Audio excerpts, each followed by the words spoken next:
The world woke to the news of the Russian invasion of its neighbors Ukraine in a move that has threatened to cause World War III.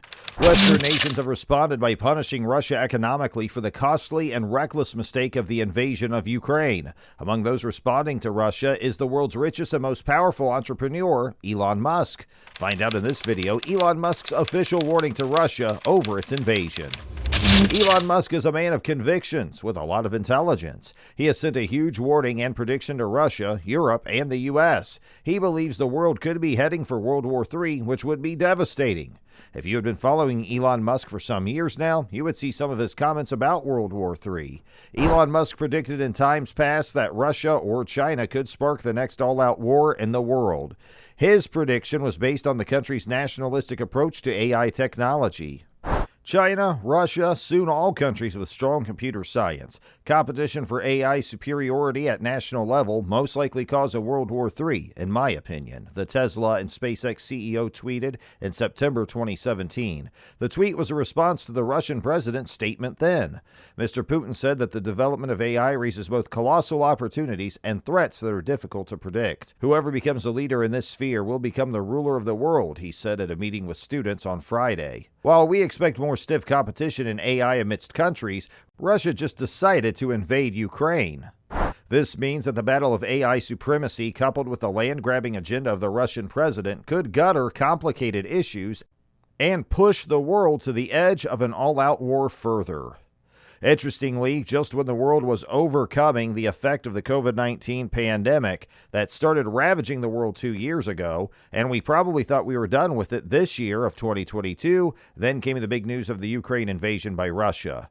If you had followed the series of events that led to the invasion, you would have known it was just a matter of time before the invasion takes place. As of January 2022, Russia had already amassed about 150,000 troops at the Ukrainian border. This, of course, pointed out that the Russian invasion was imminent, as U.S. intelligence repeatedly claimed. But bear in mind that ever since the fall of the USSR, as a result of the Cold War with the U.S., many regions of the USSR have broken away to form new nations. Former USSR countries include Poland, Estonia, Latvia, Ukraine, and the like.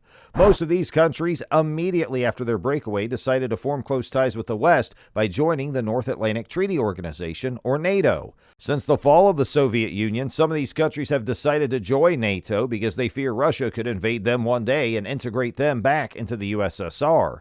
But unfortunately, these fears have been confirmed as Russia decided to invade Ukraine. The Russians claim that they don't want Ukraine to join NATO. The Ukrainians have signaled their intentions to join NATO, a move that Russia's prepared to stop at all costs.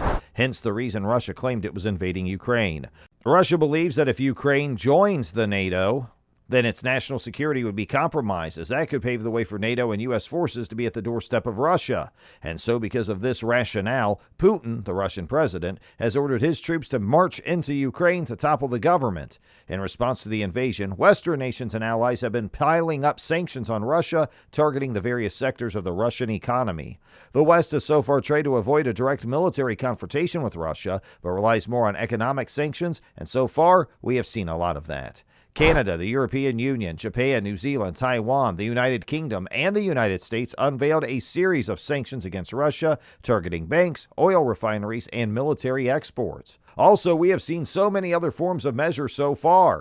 33 countries blocked Russian flights from their airspace following President Vladimir Putin's invasion of Ukraine as of Wednesday. All 27 EU countries, as well as Albania, Canada, Norway, Switzerland, the UK, and the US, imposed the ban after Russian forces invaded Ukraine. The ban is shared by some of the world's most powerful nations, including most members of NATO. President Joe Biden signaled that the U.S. would be the latest to close its airspace to Russia in Tuesday's State of the Union address, saying that Putin has no idea what's coming. With the flight ban, most countries providing exceptions for diplomatic or humanitarian reasons, but otherwise, this step significantly limits the global movement of planes owned or chartered by Russians, including those of Russian oligarchs. The move is distinct from enforcing a no-fly zone over Ukraine itself, which Ukrainian President Vladimir Zelensky has pleaded with NATO for. The bloc is reluctant to close Ukraine's sky as it risks a major escalation if Putin were to defy the ban, forcing NATO into military retaliation. But watching close as the event unfolds has been Elon Musk. Elon Musk has been closely following the conflict and has already given his warning to Russia. Elon has so far shown sympathy to Ukraine and has now helped Ukraine. Tesla is providing Ukrainians with easy access to the internet. Musk has sent his SpaceX's Starlink terminals to provide satellite broadband service to the country, and more are en route. Musk has also spoken with Ukraine's President Vladimir Zelensky. I know you've enjoyed this video. Be sure to subscribe to Glancy Tech to get more updates from us. Apart from this, the car maker is offering free electric car charging to help refugees escape Ukraine, while its innovative features are helping owners in many other ways.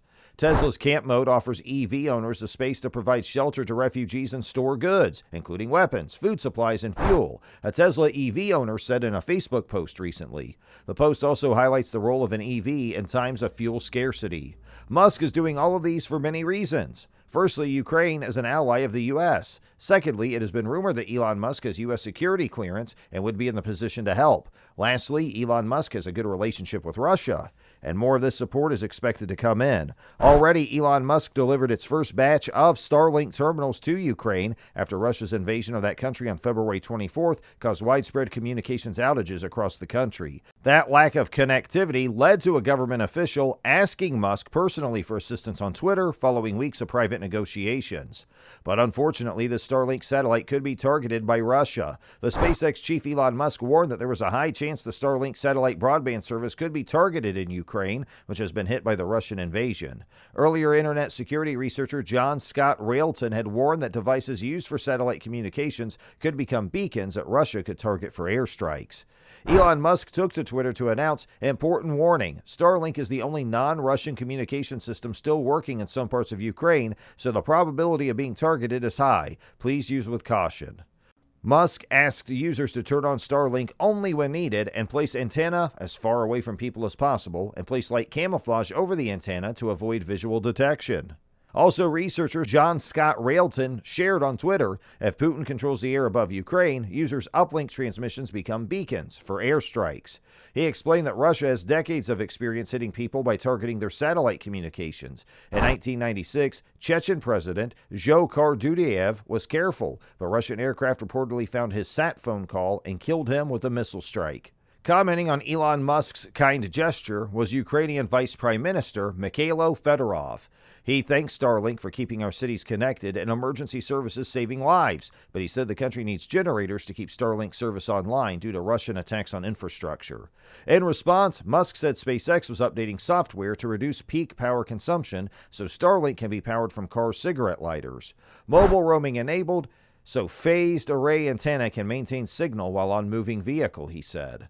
But the fact is, Elon Musk's warning about the Starlink satellite could be a legitimate concern for us all as Russia intensifies the bombardment of Ukraine. So it could just be a matter of time before we see Russia target Starlink in Ukraine in a move that would be devastating as it could cut off Ukraine from communication. But the big questions remain. Can Russia attack Tesla's and SpaceX's infrastructures in Ukraine? And are we going to see a major war break of this? Be sure to check out our next video.